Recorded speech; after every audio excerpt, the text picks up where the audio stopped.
Assalamualaikum warahmatullahi wabarakatuh. Salam SHMH, Sinau Hukum, Melek Hukum.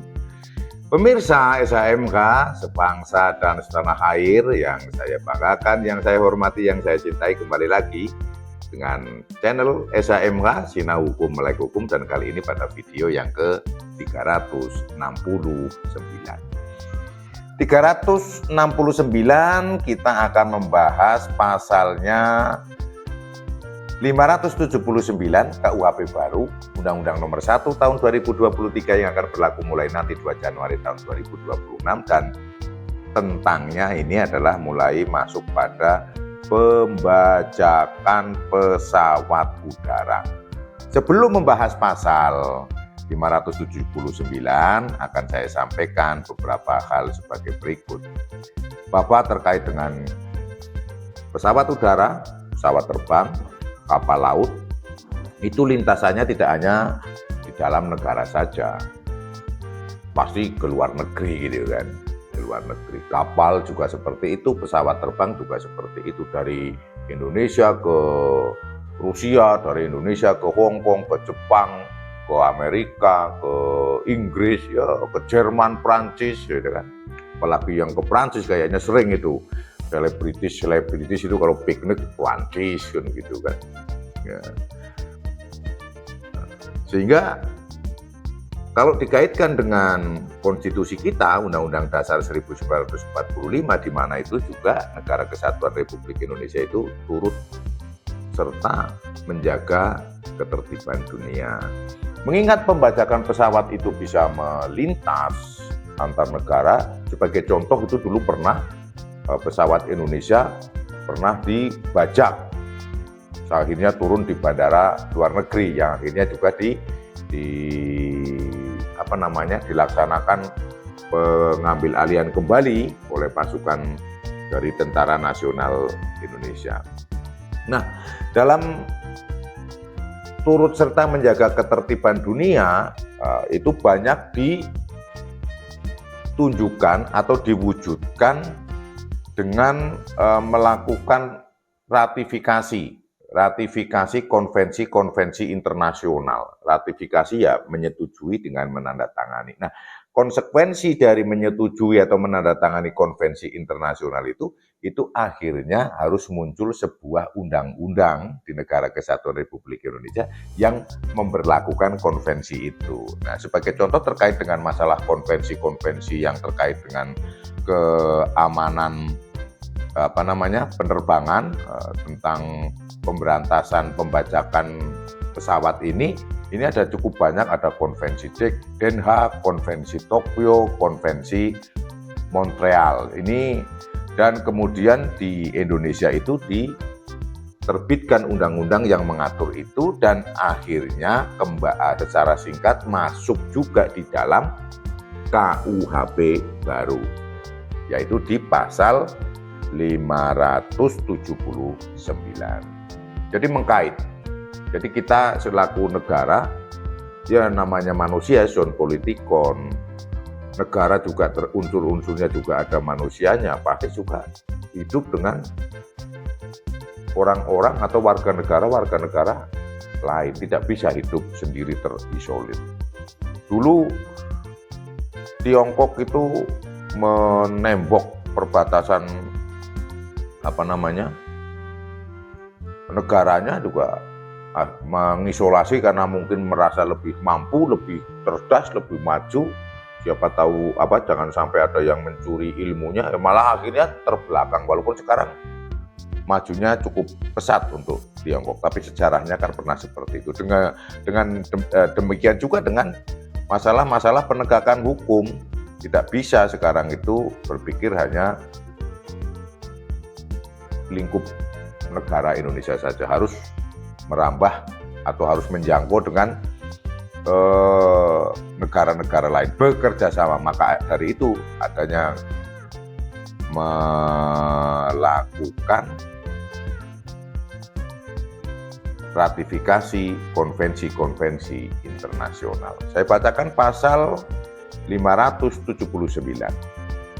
Dipidana karena melakukan pembajakan di udara dengan pidana penjara paling lama 12 tahun setiap orang. A. Merampas atau mempertahankan perampasan, atau B. Secara melawan hukum, menguasai atau mengendalikan pesawat udara dalam penerbangan. Jadi tindak pidana ini yang diatur di dalam pasal 579 ini kalau secara bahasa umum itu dikenal dengan tindak pidana pembajakan udara. Dalam ketentuan ini, perbuatan merampas atau mempertahankan tersebut dilakukan dengan jalan melawan hukum. Jadi bukan dengan kekerasan, membawa senjata, membawa pistol, mengancam kru di atas di dalam pesawat saat terbang, bukan. Untuk yang itu, yang menggunakan ancaman kekerasan atau dengan kekerasan itu berbeda lagi pasalnya, nanti akan kita bahas selanjutnya. Namun kalau di pasal 579 ini, bahwa pengertian melawan hukum dalam pasal ini adalah dengan contohnya itu menggalang atau menyuap pilot itu. Menggalang atau menyuap pilot, akhirnya pada saat membujuk untuk membelot, akhirnya nanti pada saat pesawat itu sudah terbang, pilot ini mau menyerahkan pengendalian pesawat terhadap si pelaku.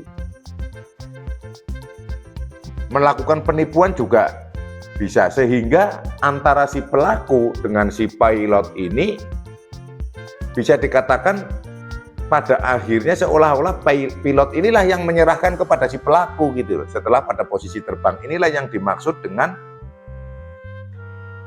oleh pasal 579 ini, dipidana karena melakukan pembajakan di udara dengan pidana penjara paling lama 12 tahun setiap orang yang A. Merampas atau mempertahankan perampasan atau secara melawan hukum menguasai atau mengendalikan pesawat.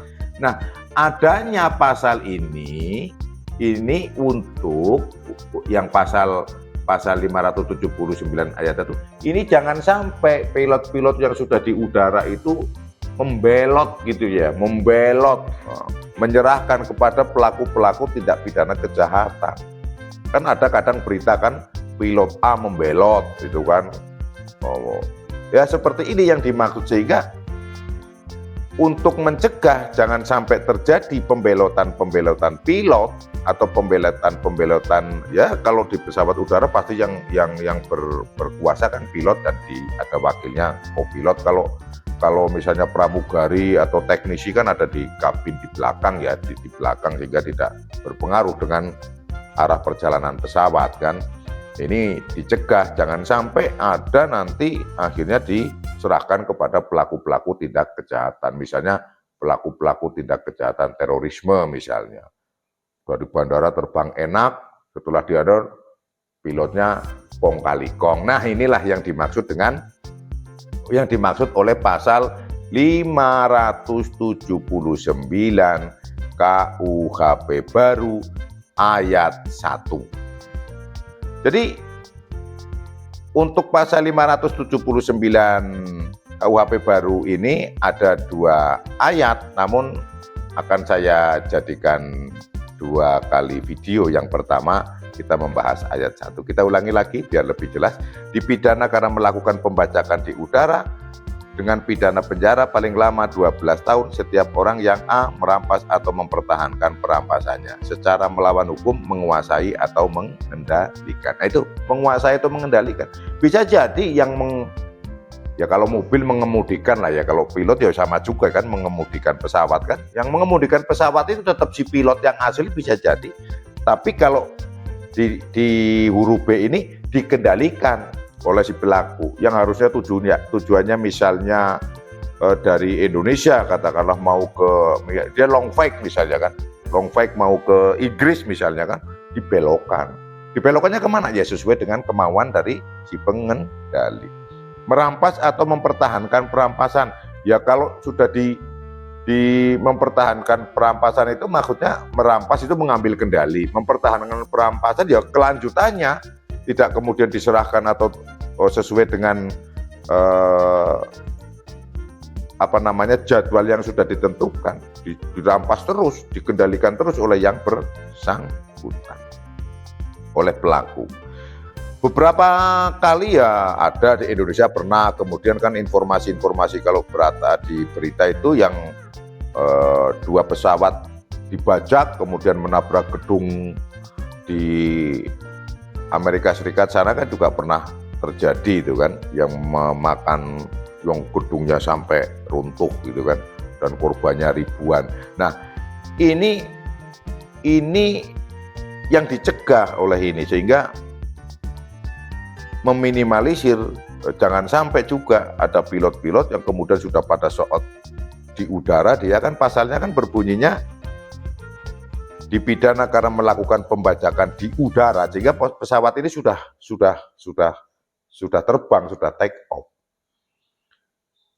Untuk jangan sampai pilot-pilot terbujuk yang akhirnya dia menyerahkan pesawat. Karena pilot itu kan tidak seluruhnya ini ya, tidak seluruhnya WNI ya, ada pilot-pilot yang dari luar negeri juga kan, yang warga negara asing juga. Jadi WNA juga banyak yang jadi pilot di Indonesia, WNI juga ada yang jadi pilot di luar negeri ya, seperti Hendra itu, suaminya si Fitri itu juga, Fitri Karlina maksud saya, dia jadi pilot di ini apa, di Oman gitu kan. Jadi dari pilot Indonesia kemudian pindah berkarir di maskapai asing, yaitu di negara Oman.